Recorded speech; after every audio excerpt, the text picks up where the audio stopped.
just a bright, happy, funny spark. You know, she was blossoming into a beautiful young lady. He'd grown into such a beautiful, funny, loving, kind young man. You know, he had such a kind heart. Tilly Seckham and Harry Purcell were just 16 and 17 when they were killed. Passengers in a car travelling too fast, driven by a teenager who'd just passed his test. It's devastating. You know, the birthdays, the anniversaries, everything, you know, and just being a mother, you know, you feel lost when you've lost one of your children. There's a lot of things that we do as a family now that are incredibly hard because Harry has left a massive hole in our family. Tilly, Harry and 16-year-old Frank Wormold all died when the car they were in, driven by 17-year-old Edward Spencer, lost control on a country road in Warwickshire.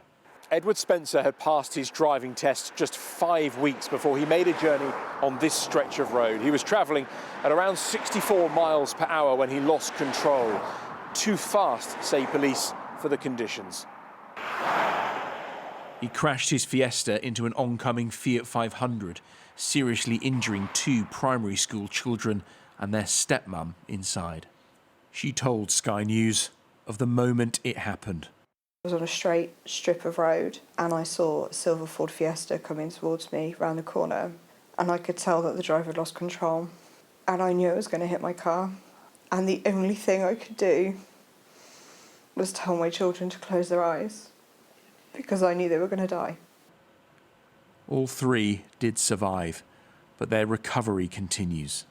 As Spencer is sentenced, yet again there are broken families, all asking the government to reconsider introducing tougher rules for new drivers.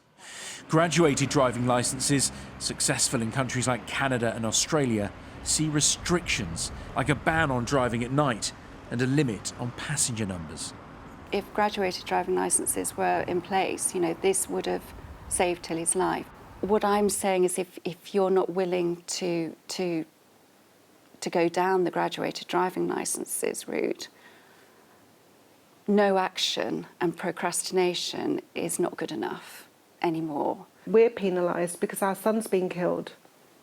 You know, you can look at it's a double-edged sword, isn't it? You know, our son is no longer here because somebody was driving without due care and attention.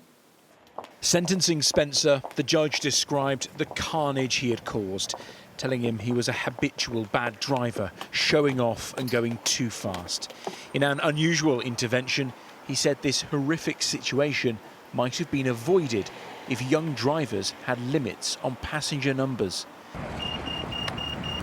Yet more pressure on the government that refuses to consider graduated driving licences, but says it is determined to tackle the problem of young deaths on our roads.